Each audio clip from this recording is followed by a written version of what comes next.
friend from my high school days in the US. He was the last person I expected to call, especially at 7:30 in the morning. I knew immediately that the war has actually broken out. The beginning of the war did not surprise me. In fact, it's long overdue. What surprised me was the fact that he knew nothing about the suffering that the Russian Ukrainians had endured over the past 8 years. Let me get something straight. NATO promised that they wouldn't move an inch to the east. That was a lie. And now we are surrounded by an aggressive military alliance. NATO gladly bombed Yugoslavia under the pretenses of a potential genocide. Did they bomb just military installations? No. NATO destroyed schools, hospitals, bridges, cultural monuments, private businesses, and industrial plants. Did you forget about that? Did you forget about how NATO pumped money and weapons into Georgia right before Georgia bombarded Russian peacekeepers and civilians? Of course you did, because your media doesn't want you to know. Did you forget how yet another territory was ripped away from Serbia? Do you not remember Kosovo?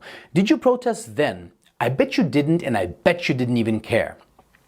Did you forget the invasion of Libya? If you're in Europe, you can't forget. Thousands of migrants are your daily reminder of what your governments did to that country. Did you protest the illegal invasion of Syria by Turkey and the US? I bet you didn't. Do you care about Saudi Arabia starving Yemen? I bet you don't. Do you care, or did you care, about the illegal invasion of Iraq and Afghanistan under false pretenses? What, they aren't people to you? Why haven't you been vocal against the murder of children and civilians at Iraqi and Afghani weddings by American bombardment? Ah, that's right. They're brown people. They're probably worth less to you.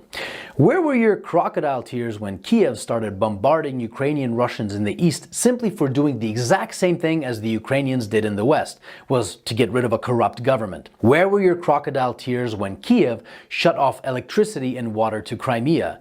Where was your Save the Ukrainian People when 48 civilian anti-Maidan Ukrainian protesters were rounded into a Union trade house and burned alive, whilst those who tried to escape the fiery hell were beaten and shot? Do you by any chance know who the Madonna of Gorlovka is? Do you know what the Alley of Angels memorial is? Let me give you a hint. People engraved into that memorial aren't alive, and they are not adults. Did you shed even one digital virtue signaling tear when the children at the children's beach in Zagreb were purposefully bombed by the Ukrainian military using illegal cluster bombs? I bet you didn't. But that's okay. How would you? Your mainstream media keeps you in the dark. For 8 years, the US and its allies have been pumping billions of dollars worth of lethal weapons into Ukraine. For 8 years, the Ukrainians have been waging a war with their own people in the east. And for 7 years, Russia and the people of the Donetsk and Lugansk republics have been patiently waiting for Kiev to adhere to the Minsk agreements. Should Russia have waited maybe 20 more years? You know, the amount of years that the US spent killing Afghanis. So whilst leaders like Boris Johnson, Joe Biden, Emmanuel Macron, Olaf Scholz and Ursula von der Leyen have been virtue signaling about the poor Ukrainians, they have been robbing the Ukrainians of their dignity, making their economy run on loans from the IMF, and basically robbing them of their future. And Russia is to blame when we were their primary trading partner? The West pushed Russia into a corner. Protect yourself from an increasingly hostile neighbor who wants to become part of a hostile military alliance called NATO and lose Nord Stream 2, for example. Or watch Russian Ukrainians get slaughtered by the thousands. The West wanted to fight this war with Russia until the very last Ukrainian. Remember Kosovo? Well, the Lugansk and Donetsk republics have every right to exist. Russia didn't set the precedent. Your leaders did when they recognized Kosovo. And final food for thought. Why was there no bombardment of innocent civilians in Crimea, even though it's closer to Kiev than Donetsk is? I'll give you a hint. The actual Russian military was there, protecting the people. Here's another. The Ukrainian army has been fighting this invisible Russian army for 8 years now in the east, according to your mainstream media. Why then did the Ukrainian army collapse within 24 hours when fighting the actual Russian military?